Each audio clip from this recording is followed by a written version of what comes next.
Okay, Mrs. Wilson's class. The first book we're going to read today is Wild About Books.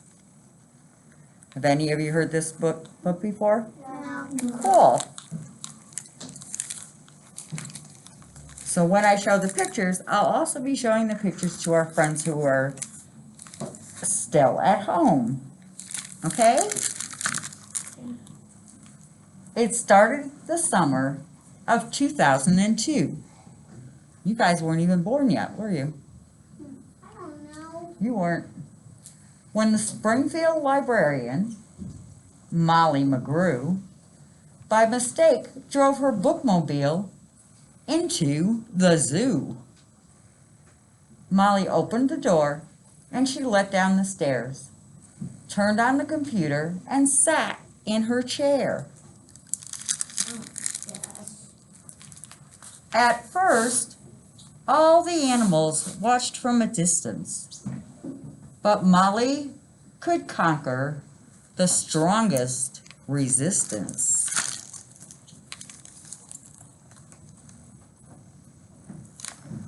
So you guys get to see the pictures while I'm reading, okay?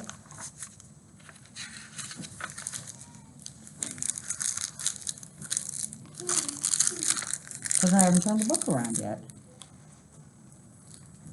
By reading aloud from the good Dr. Seuss, she quickly attracted a mink and a moose, a wombat, a lemur, a lynx, 6 elephant calves, and a family of stinks. Stinks are these little blue things that kind of look like lizards. I thought skunks. No, stinks. Remember, this is a fiction book, so the author or the writer of the book can change things around. Okay? Parker, I'm thirsty. you're thirsty. Okay, wait until we're done with this book, okay? In a flash, every beast in the zoo came stampeding to learn all about this new something called reading.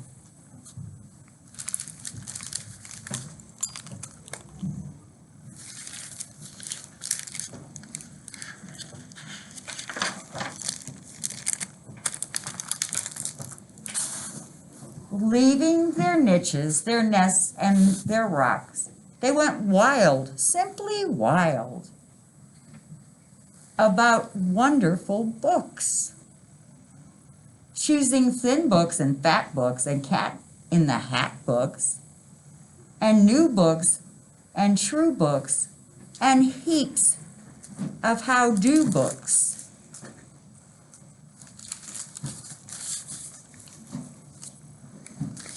This book rhymes like Dr. Seuss does, huh? Yeah.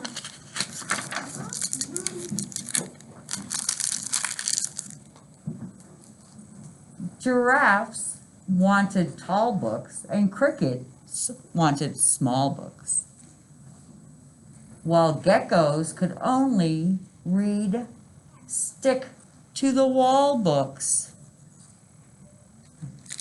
I don't think we have any stick-to-the-wall books in the library. The pandas demanded more books in Chinese. Molly filled their request, always eager to please. She even found waterproof books for the otter, who never went swimming without Harry Potter. Harry Potter. My mom loves him. That would be funny to go to a zoo and see an otter swimming underwater reading Harry Potter.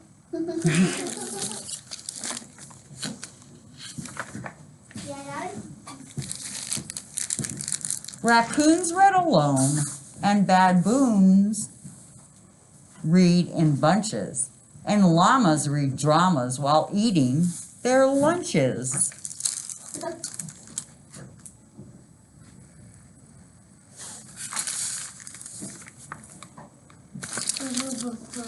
Oh yeah, I know that book.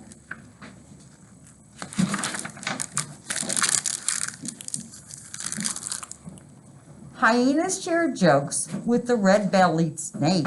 Ooh, that's a big snake.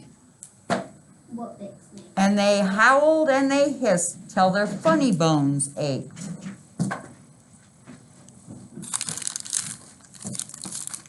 Yes.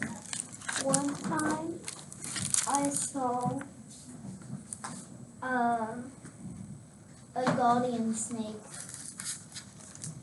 Yep, garden snakes are good. No, like a guardian snake. Right. A guardian snake. I have a giant toy snake. A guardian snake. Okay. It's Yes. big. Go ahead. Me? Yeah. I got bit by a rattlesnake. Ooh. A baby. Oh, thank goodness it was a baby. It didn't give me any poisonous. Oh, that's good. Probably didn't have it yet because it was a baby, huh? That baby. A tree kangaroo who adored Nancy Drew began solving mysteries right there in the zoo. Such as, why are the bandicoots books overdue?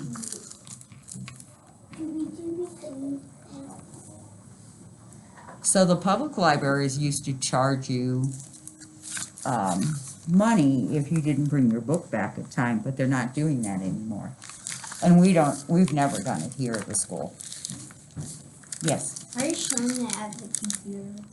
for all of our friends who are at home, still learning from home, because I record this and then I post it on my teacher page and they get to listen to whatever we listen to. Okay? Gently, Molly taught lessons in treating books right. Wow. For the boa constrictor squeezed Crictor too tight. Baby bunnies mucked up Goodnight Moon with their paws. Giant termites devoured the Wizard of Oz. Wizard of Oz? Yeah. Have you ever watched that movie? No? Oh, that's freaking. Oh, I've seen it before.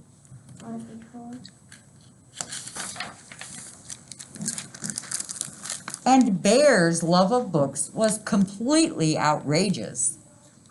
They licked all the pictures right off of the pages.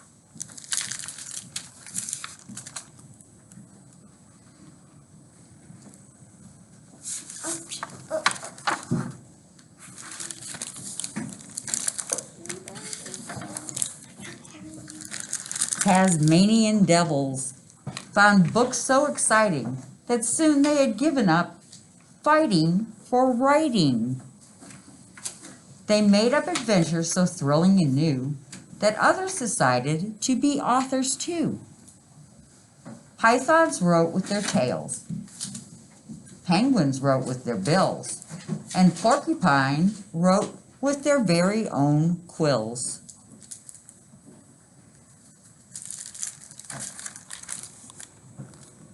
Well, that snake is big. It is a very big snake. Yeah, I know. A huge snake. I wouldn't want to see it. Don't want to see it either. At the new insect zoo, bugs were scribbling haiku. The scorpion gave each a stinging review. Roll a ball of dung and kind of poo will do. Baby beetle bed. That's by the dung beetle. And it stinks. The millipede wrote, I dig for treasures in my enchanted castle. A rotten apple. They said it was boring. The giant hissing cockroaches. Hiss, hiss, hiss, hiss, hiss. Hiss, hiss, hiss, hiss, hiss.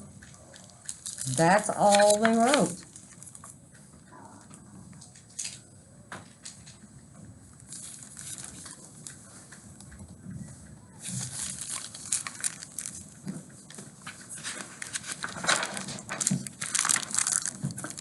As the cheetah's new novel began to take shape, he read chapters each night to the Barbary ape. And although the gazelle couldn't spell very well, like everyone else, she had stories to tell. Imagine the hippo's enormous surprise when her memoir was given the Zoliter Prize. Do you think animals can write books? No? Okay. So, then that means this book is a fiction book because it's not about something that actually happened. Right? Yeah. With so many new books, Molly knew what to do. She hired 12 beavers, a stork, and a gnu to build a branch library there at the zoo. Then the animals cried, "We can do it ourselves. We can check the books out. We can put them on shelves." And they did, and they do, up to this very day. 3 cheers for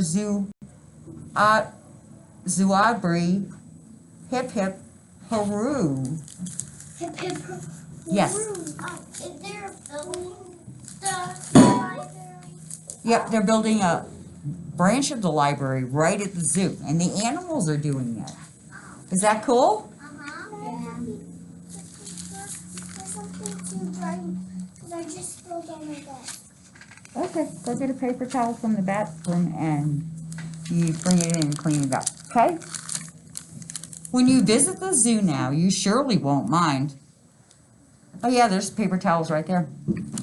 If the animals seem just a bit hard to find, they are snug in their niches, their nests and their nooks, going wild, simply wild, about wonderful books. Do you think it would be funny to visit the Denver Zoo and see all the animals writing books or reading books? Yeah. Wait, I couldn't find them. Thank you, Finn, for raising your hand. I went to the Denver Zoo. Cool. So that's the end of this book, and we're going to go on to one more. We have time for 2 today. Yes, Kristen. I went to the zoo when I was like 4 or 5. Cool. Yeah. This book is called Sleep Like a Tiger. Oh, I love that book. Me too.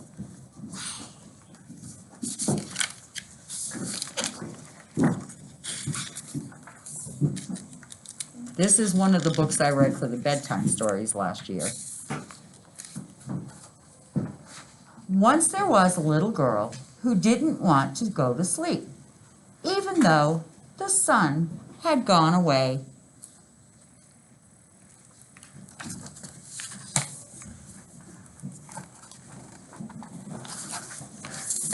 Did you see it, Alice? Okay. You didn't see it?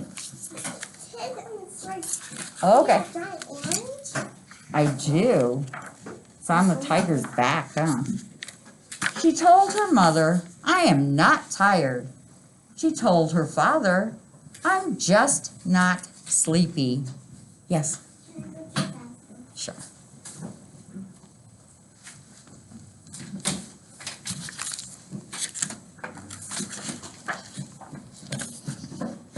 They nodded their heads and said she didn't have to go to sleep, but she had to put her pajamas on. She picked out her favorite pajamas Whoa. that matched the night sky. "I'm still wide awake," she said.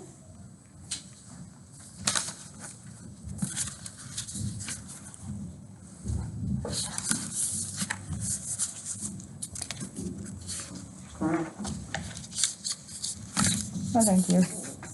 That's my I know. Her parents said that was fine, but she should wash her face and brush her teeth. So she did. It felt good to be nice and clean.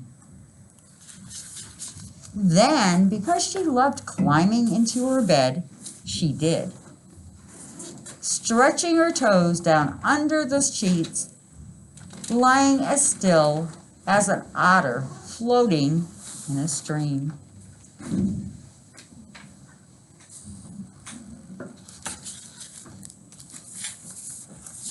That's good, Alice. Good job.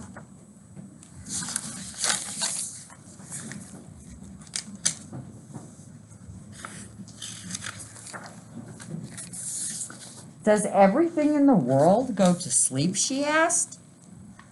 Yes, her parents told her. Our dog is sleeping right now, curled up in a ball on the couch, where he's not supposed to be.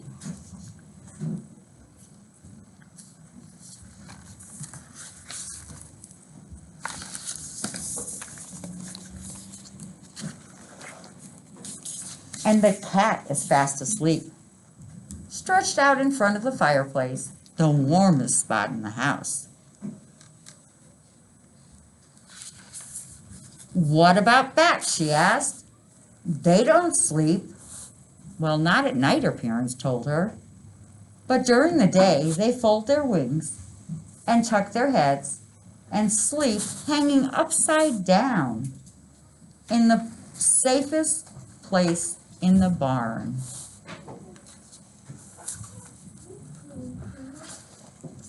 Alex, thank you.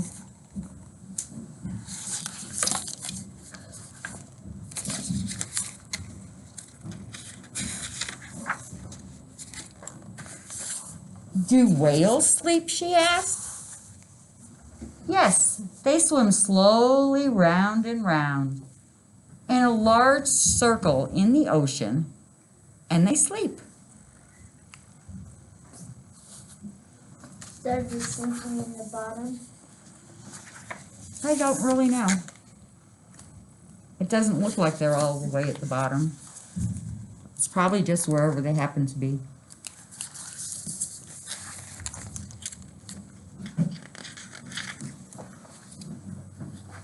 Silent almost. Look, missed a page. There it goes. Tiny snails, she asked. They curl up like a cinnamon roll inside their shell. Even grizzly bears, she asked. Bears are mighty sleepers. They make a cozy den under the snow and sleep through the winter. All winter? That's too long, she said.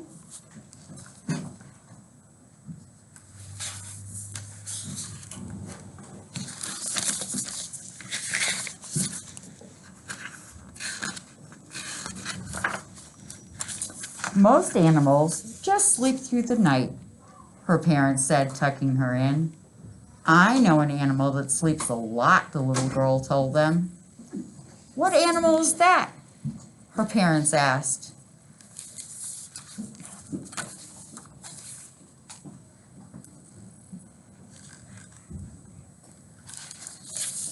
You think so? I think you're right. The tiger in the jungle. Good job. When he's not hunting, he finds some shade, closes his eyes, and sleeps. That way, he stays strong.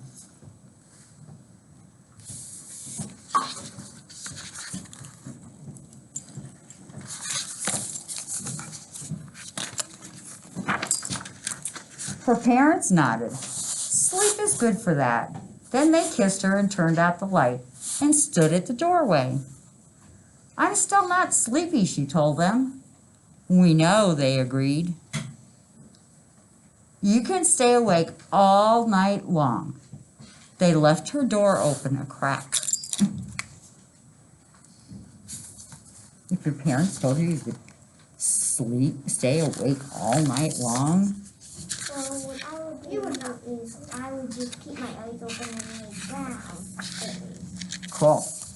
The little girl's bed was warm and cozy. The cocoon of her sheets, the nest of her blankets. Unlike the dog on the couch, she was right where she was supposed to be. Is she in this? She made like a cocoon for herself with her blankets and her sheets, so she wrapped herself up in them. She wiggled down under the covers until she found the warmest spot, like the cat in front of the fire. She folded her arms like the wings of a bat.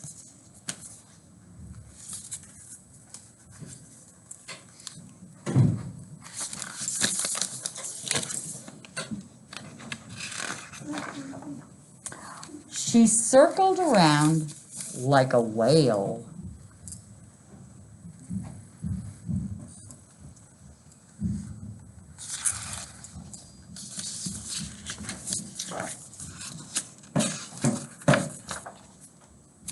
And curled up like a snail. Then she snuggled deep as a bear, the deep sleeping bear.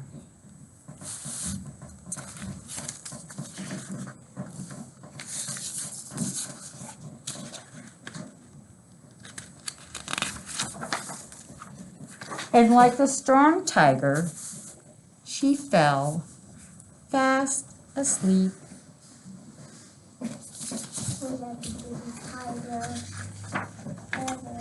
The end. Do you guys like that one? Yeah. Yeah?